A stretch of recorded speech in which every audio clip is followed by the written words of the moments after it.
How's it going, everybody? Gunnar here. Today we're going to find out how the Echo Musky does with a big old fly on it. Echo says it can cast half a chicken. This is an extreme half a chicken. It's a 16-incher. It's huge. It's bulky. It might be one of the biggest flies I've ever tied. Let's cast it. We also have some other slightly smaller 12-inchers. Modest, right? It's all about modesty.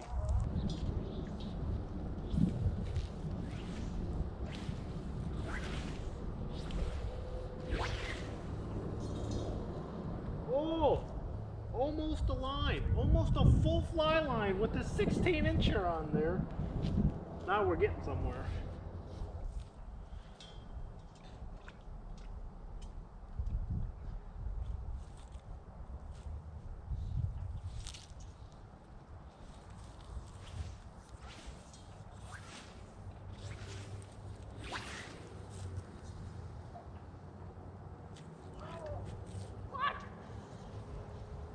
I'd say that's about 11, 12 feet short of a full fly line.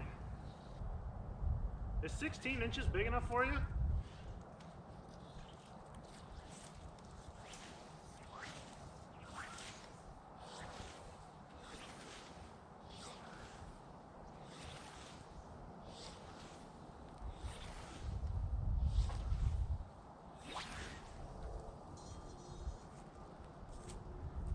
So when you false cast it too much, you lose the water weight. The water weight helps you, and I had to take the hooks off.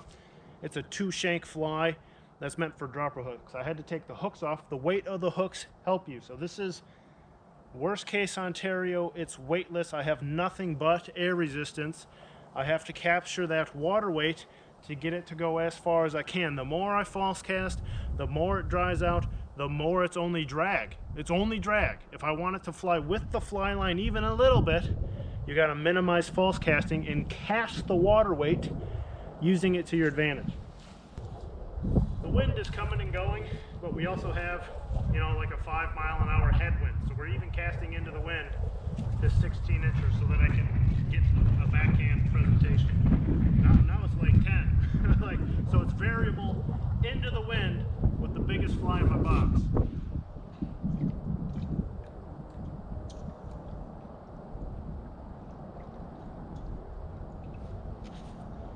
So we're going to use that water weight now to our advantage to help give the fly some mass to overcome its drag so that it doesn't slow down the system, and we should be able to punch it a little bit further.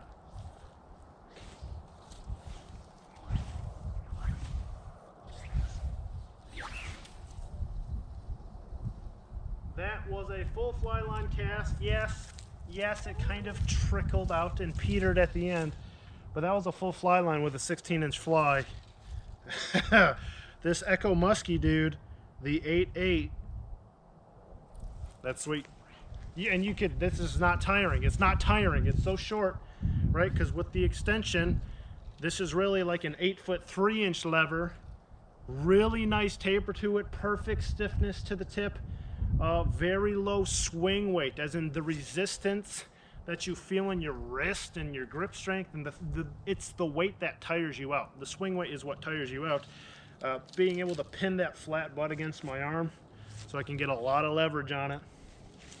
Use the water weight to your advantage, and this is a sweet stick. So let's put on a smaller fly. I say smaller, but it's not small.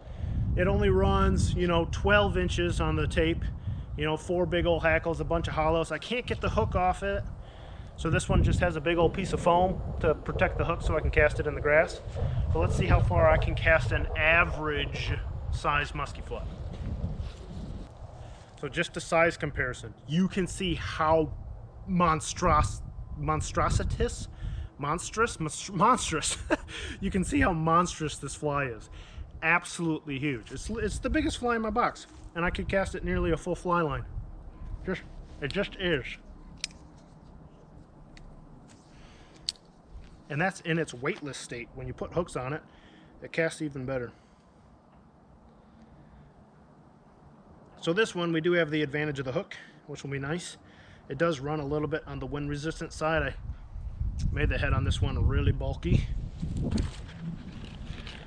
But I also have that weird shaped piece of foam on there, which isn't going to help anything, but Let's get it wet. You want to go for a ride, buddy? Okay, here you go.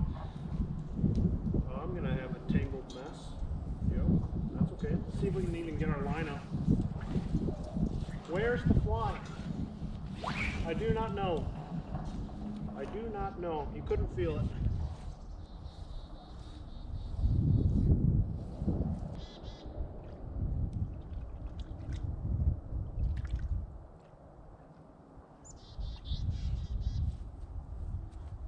All right, 12-incher, average.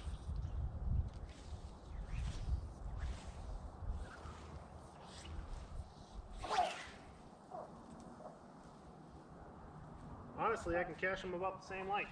What's up with that?